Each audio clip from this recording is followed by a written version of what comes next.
Well, obviously the creative team, Vince, Dusty at the time, Stephanie, they all paid close attention to their developmental stars. Uh, and even in paying attention to the developmental stars, somebody like Jim Cornette, who goes, "You're paying the wrong guy money. This guy's a star, and you're wasting money on him." So, Jim Cornette would take those whom he believed in. I just happened to be one of them, and position them in such a way that WWE had no choice but to notice you. And they're going to either like you or not, but Jim's going to push you on OVW television. And that's what he did with me.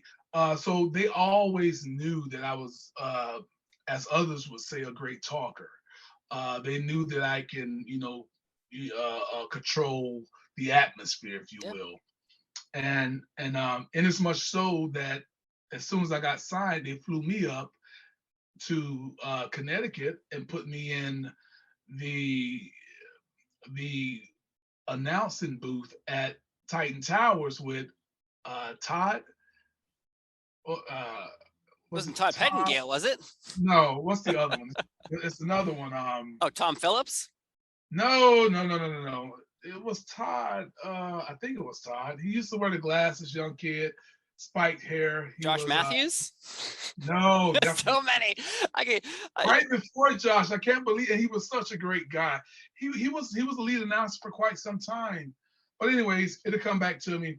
But me and him got in the booth, and I remember calling a cane match and someone else, and he was just giving me. They wanted to see how I was behind the microphone in the commentating booth. Thank God, smart, but thank goodness that didn't work out.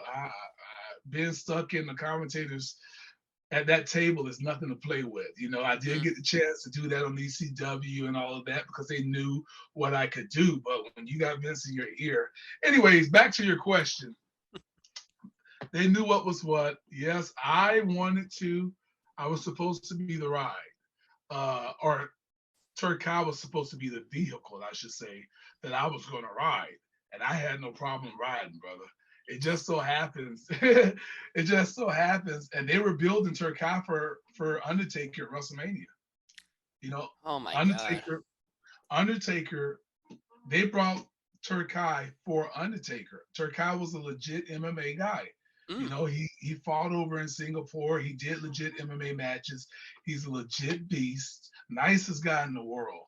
And when they're featuring him on SmackDown, they're telling him, "Go be that guy. Go be that monster. What we brought you here for."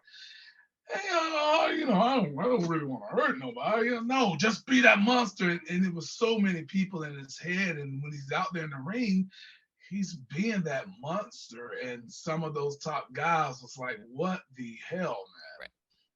And so it just got to a point, and I believe it started with Rey Mysterio Jr. after Turkai did away with Matt Hardy.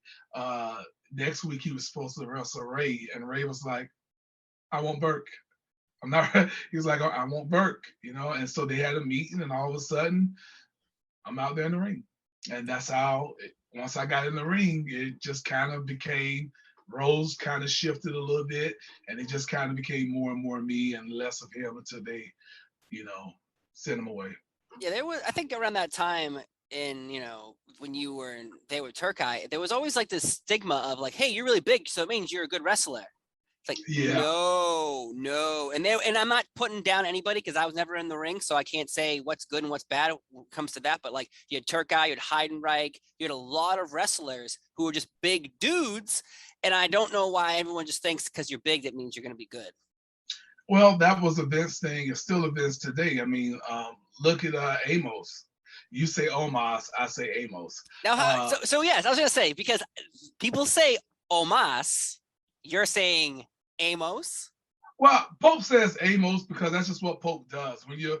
I mean, instead of me saying Matt Morgan, I'll say Matt Mogan. It's a playoff of words. I like to say things just a little bit differently. So I'm gonna say you're William Regal saying Umaga's name, but Umanga. There you go. And it's Umanga. something that I've always always done. Instead of saying suicide, I say suicide.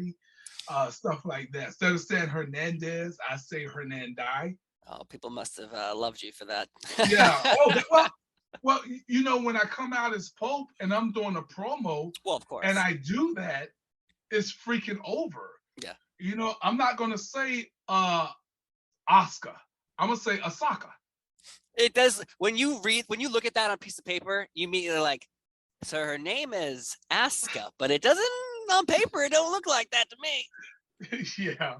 But yeah, that was a Vince thing when it comes to big guys, and Turkai really if Turkai was in ECW prior to its collapse, Turkai would have been big because Paul Heyman can take guys like Turkai in their limitations. What's your favorite 911 match from ECW? There's not one. But you know what? The guy was over. Of course he was. The choke slam, man. You know who he is. Yeah, of course.